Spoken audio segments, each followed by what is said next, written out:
আসসালামু আলাইকুম। আজ আমি আপনাদের সামনে উপস্থাপন করতে এসেছি আমাদের প্রিয় শহর কিশোরগঞ্জের ঐতিহ্যবাহী ও গুরুত্বপূর্ণ কিছু স্থান নিয়ে। এই শহর শুধু একটি প্রশাসনিক কেন্দ্র নয়, এটি আমাদের ইতিহাস, সংস্কৃতি, ধর্মীয় মূল্যবোধ ও আধুনিকতার সম্মিলিত রূপ। আমার উপস্থাপনা শুরুতেই বলবো গুরুদ্বার সরকারি কলেজ সম্পর্কে। এটি কিশোরগঞ্জের শিক্ষার আলো জ্বালানো এক প্রাচীন প্রতিষ্ঠান। এই কলেজ শুধু শিক্ষার্থীদের জন্য নয়, পুরো শহরের জন্য এটি গৌরবের প্রতীক। এর পাশে অবস্থিত মুক্তমঞ্চ তরুণদের সংস্কৃতি, সাহিত্য আর প্রতিবাদের প্রাণকেন্দ্র। তারপর আসে আমাদের ধর্মীয় অনুভূতির অন্যতম পাগলা মসজিদ নিয়ে। এই মসজিদ শুধু একটি ধর্মীয় উপাসনালয় নয়, এটি বিশ্বাস, দান এবং অলৌকিক কাহিনীর কেন্দ্রবিন্দু। দেশের নানা প্রান্ত থেকে মানুষ এখানে মানত করতে আসে। সুলাইকি ঈদগাহ মাঠ আমাদের আরেকটি গর্ব।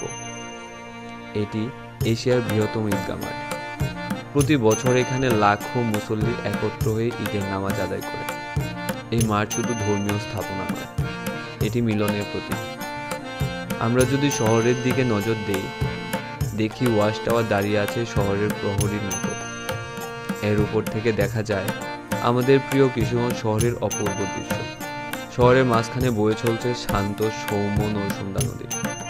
এই নদী আমাদের জীবনের সঙ্গে মিশে আছে, যেমন করে শৈশবের গল্প, বর্ষার ঢল আর ব্রিজের উপর হেঁটে যাওয়ার বিকালবেলা।